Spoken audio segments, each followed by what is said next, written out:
সরকারি প্রকল্পের উদ্বোধন মঞ্চে তৃণমূলের ব্যানার জানিয়ে বিতর্ক ছড়ালো। পূর্ব মেদিনীপুর জেলার এগরা ২ নম্বর ব্লকের দেশবন্ধু গ্রাম পঞ্চায়েত এলাকায় দীর্ঘদিনের মানুষের দাবি মেনে রাজ্য সরকার একটি পাকা ব্রিজের বরাদ্দ করে। ৪ কোটি টাকা ব্যয়ে ব্রিজ তৈরির অনুষ্ঠান ছিল শনিবার।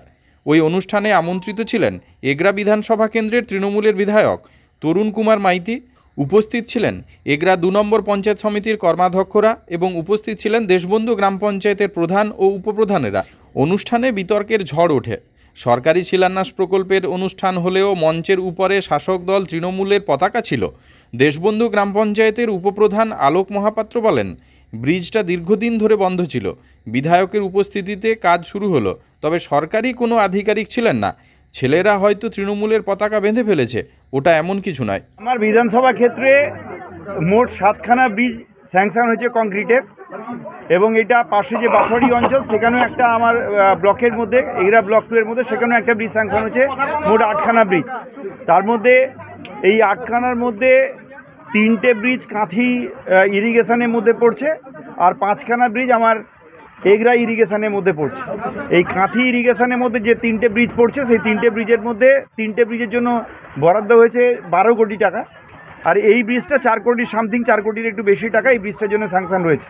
তো আমরা আজকে উদ্বোধন করলাম, এবং আপনারা দেখেছেন যে প্রচুর মানুষ উপস্থিত ছিলেন। তারা এই ব্রিজটার জন্য দীর্ঘদিন ধরে প্রতীক্ষা করছিলেন। তো এটা ভীষণ প্রয়োজনীয় গুরুত্বপূর্ণ ব্রিজ, কারণ এই ক্যানালটার ওপাশে অনেকগুলো গ্রাম আছে যে সমস্ত মানুষদেরকে এই পিচ রাস্তা ধরেই বেরোতে হয়। এটা কাঠের ব্রিজ ছিল, সমস্ত পারপাস সার্ভ হচ্ছিল না সেই ব্রিজটা নিয়ে, কাঠের ব্রিজটা দিয়ে, সেই জন্য কংক্রিটের ব্রিজ স্যাংশন হয়েছে। এলাকার মানুষ ভীষণ খুশি, এবং আমরাও আনন্দিত যে তাদের কাছে এই ব্রিজটা আমরা উৎসর্গ করতে পারছি। কতদিনের মধ্যে এটা কমপ্লিট হতে পারে? ব্যাপারটা হচ্ছে, ব্রিজ তৈরি করার জন্য প্রথমে ক্যানাল থেকে উঠে আসতে হবে জলের ওপরে। যিনি এজেন্সি আছেন তার সঙ্গে কথা হয়েছে, সামনে 1 মাসের মধ্যে 20খানা তিনি তৈরি করে নেবেন, বিম তৈরি করে নেবেন, যেটা গ্রাউন্ডের মধ্যে থাকবে। তারপরে ওটা 28 দিন সময় লাগে টেস্টিংয়ের জন্য, লোডটা টেস্টিং হয়ে গেলে তারা উপরের দিকে উঠে আসেন। তো আমার মনে হচ্ছে যে সামনে 2 মাসের মধ্যে আমরা এটা ওপরে কাজ করার সুযোগ আমরা এটা পেয়ে যাব। বৃষ্টি হলেও আমাদের কাজ আর আটকাবে না, এবং আমরা নিশ্চিতভাবে এর জন্যে মাননীয় মুখ্যমন্ত্রী মমতা বন্দ্যোপাধ্যায় এবং আমাদের ইরিগেশন মিনিস্টার যিনি আছেন তাকে আমরা কৃতজ্ঞতা জানাচ্ছি আমাদের এই এলাকার এই উন্নয়নটা করে দেওয়ার জন্য। আপনাদেরকে তো আগেই বলেছি আমরা, এবং আমাদের বিরোধী দলনেতা মাননীয় শুভেন্দু অধিকারী মহোদয় এই কথাটা পরিষ্কার করে বলেছেন যে দল আর সরকার মিলেমিশে একাকার। এখানে পশ্চিমবঙ্গ সরকার চলছে না তৃণমূল কংগ্রেস চলছে, এটা আমরা মাঝে মাঝে বুঝে উঠতে পারি না। তাই এখানকার আমাদের এগরা 2 নম্বর ব্লক এবং এগরা বিধানসভার ক্ষেত্রে যদি আমাকে বলতে হয়, তাহলে আমি বলবো নির্লজ্জতার সীমা লঙ্ঘন হয়েছে, এবং নির্লজ্জতার সীমা লঙ্ঘন করেছেন এখানকার বিধায়ক। এর আগেও একটা আমি কতগুলো কথাতে আপনাদেরকে বলেছিলাম, কতগুলো মিডিয়ার সামনাসামনি হয়ে, যে তিনি শিক্ষক হয়ে এত নোংরামো করেন, এত নিচ লেভেলে কাজ করেন, যেটা আমাদের কল্পনার বাইরে।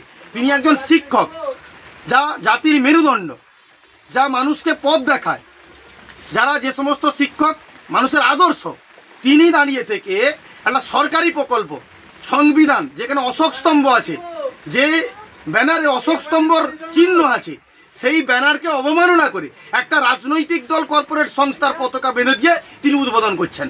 এর থেকে লজ্জা আমার মনে হয় সারা ভারতবর্ষের স্বাধীনতার পরে কোথাও হয়েছে বলে মনে হয় না।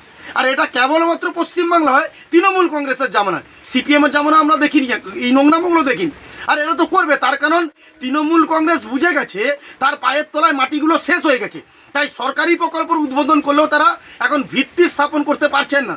তাই সমস্ত জায়গায় তারা তৃণমূল কংগ্রেসের ব্যানার, তৃণমূল কংগ্রেসের প্রতীক লাগাতে হচ্ছে। এগুলো নোংরামো থেকে চরম নোংরামো এবং নির্লজ্জ।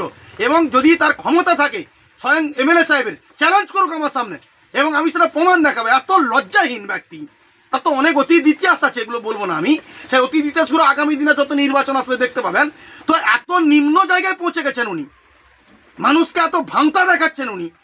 এর থেকে লজ্জার আছে বলে এগুলা 2 নম্বর ব্লক শুধু নয়, সারা পশ্চিমবাংলার বাসীর কাছে আমার তো মনে হয় না, মাথাটা হেড হয়ে যায় আমাদের কাছে, মাথাটা লজ্জা লাগে আমাদের কাছে, যে কোন বাংলার মানুষ আমরা, যে বাংলায় মুনি ঋষিরা জন্মগ্রহণ করেছেন, যে বাংলায় আমরা রবীন্দ্রনাথ ঠাকুরের জন্ম দেখেছি, যে বাংলায় স্বামী বিবেকানন্দের জন্ম দেখেছি, যে বাংলায় ঠাকুর শ্রী শ্রী রামকৃষ্ণ দেবের জন্ম দেখেছি, সেই বাংলায় একটা রাজনৈতিক দল এত নিম্ন জায়গায় নামতে পারে, পৃথিবীতে আর কোনো রাজনৈতিক দল আছে বলে আমার মনে হয় না। এরা তো এসইউসিআই দলের থেকেও আরো খারাপ, এমন একটা পরিস্থিতিতে পৌঁছে। তাই এর লজ্জা নেই, আগামী দিনের লড়াই নিশ্চিত হবে। এবং এই যে বিষয়টা হয়েছে, এর জন্য আমি সংবাদ মাধ্যমের কাছে অনুরোধ রাখবো যে আপনারা এটা করজোরে অনুরোধ রাখবো, এটা সমস্ত সোশ্যাল মিডিয়া আপনারা দেখান এবং এই তথ্য আমি আমার বিরোধী দলনেতার কাছে পৌঁছাবো এবং পৌঁছে দেওয়ার ব্যবস্থা করব এবং আগামী দিনে যা যা করার দরকার সেই আইন মেনে সেই লড়াইটা আমি করব, সেই প্রস্তুতিটাও গ্রহণ করছি আমি। মা বাসন্তী হোটেল অ্যান্ড রেস্টুরেন্ট, উত্তাপন, নারায়ণগঞ্জ, পশ্চিম মেদিনীপুর। আমাদের এখানে সকাল, দুপুর ও রাত্রিকালীন আহারের সুব্যবস্থা রয়েছে। সকালের টিফিনে পাবেন স্ন্যাক্স, পরোটা, আলুর পরোটা, মিক্সড পরোটা, মুলি পরোটা। দুপুরে খাবারে পাবেন সবজি ভাত, খাসি ও মুরগির মাংস, ইলিশ মাছের ভাপা, ভেটকির তেল ঝাল, চিংড়ির মালাইকারি, কাতলা মাছের ভাপা, এছাড়াও মশালা কোল্ড ড্রিঙ্কস, আইসক্রিম। রাতের খাবারে পেয়ে যাবেন তাওয়া রুটি, তন্দুরি রুটি, তড়কা, চিকেন তন্দুরি, চানা মশালা, চিকেন বাটার মশালা প্রভৃতি। সুলভ মূল্যে পরিচ্ছন্ন খাবারের একটাই ঠিকানা, মা বাসন্তী হোটেল অ্যান্ড রেস্টুরেন্ট, উত্তাপন, নারায়ণগঞ্জ, পশ্চিম মেদিনীপুর। বিশেষ দ্রষ্টব্য, আমাদের এখানে সকল অনুষ্ঠানের খাবারের অর্ডার নেওয়া হয়। এখানে পেয়ে যাবেন মা বাসন্তী মিষ্টান্ন ভান্ডার থেকে বিভিন্ন মিষ্টি। অনুষ্ঠানের জন্য মিষ্টি পাওয়া যায়। এছাড়াও কেক, নামি দামি কোম্পানির চকলেট পেতে চলে আসুন আমাদের দোকানে। প্রোপাইটার ঝন্টু গিরি। যোগাযোগ 9732543245।